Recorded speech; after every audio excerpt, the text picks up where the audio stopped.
You're watching 7th Circle Gaming, and today we're going to be analyzing the game Terra Invicta, or Terra Invicta if you prefer the classical Latin pronunciation.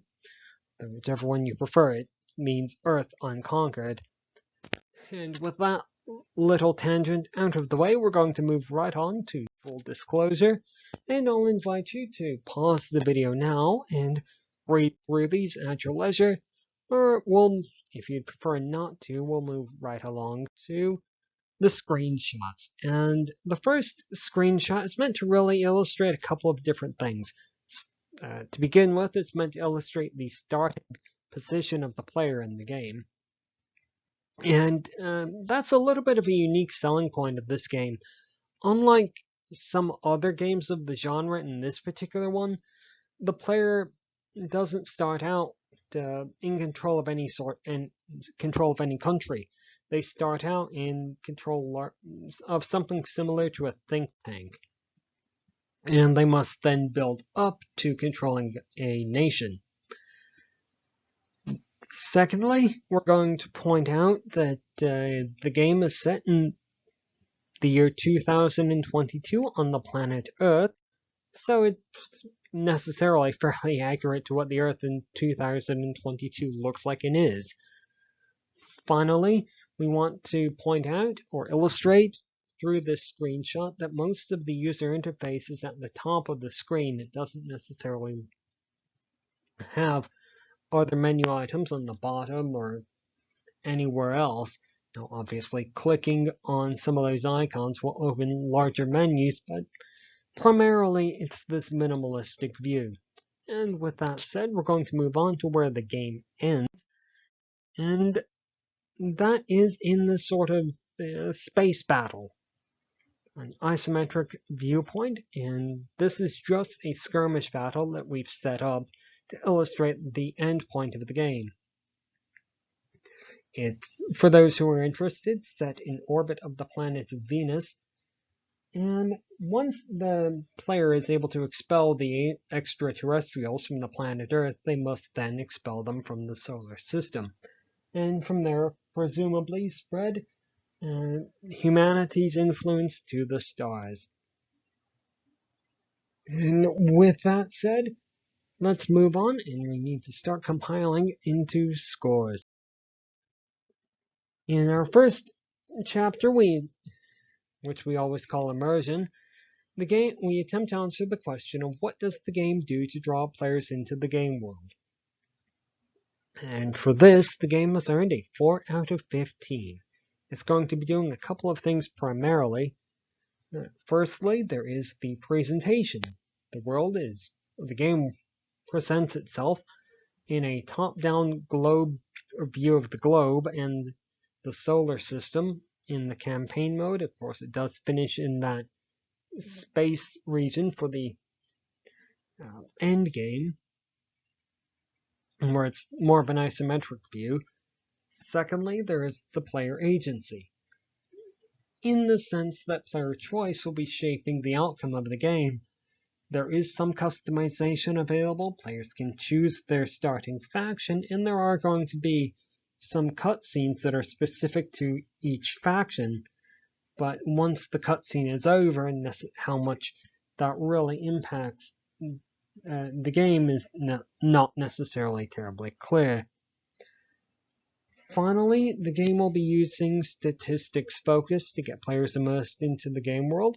The game has statistics on many levels for players to analyze. There are even map modes that will be helping to illustrate those statistics. And with all that said about immersion, let's move on to Chapter 2, which is difficulty. And the game has earned a 4 out of 15 for difficulty. There are 4 options for difficulty. The image on the right just shows off what the lowest setting is, that being cinematic. The highest level of difficulty is called brutal. However, the game does not describe in any way what that means or how that's going to impact gameplay. There are other ways to shape difficulty by selecting the size of the solar system that the game will be played in, and the number of factions, which can be set from 8 all the way down to 3, or players can choose to play with the entire solar system or just the inner planets from Saturn inward. The game does claim that the tutorial is available only for one of the factions. However, in all of our play sessions, we did not necessarily find that to be the case. There are, as we mentioned previously, multiple levels of the UI to interact with, and one odd point is that some actions are initiated by left-clicking, others by right-clicking, others through menus, and the game doesn't necessarily make that clear.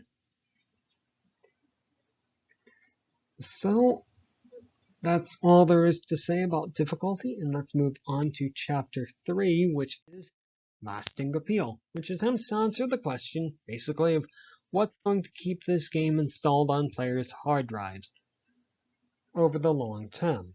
Well, at present, Terra Invicta does support mods, but being a newly launched game, there aren't any available. There's also no substantive downloadable content, although that might change as the game matures. There are 2 game modes to play, the campaign and skirmish mode, and 8 different factions to choose from, so players may want to retry on higher difficulties or retry with a different faction.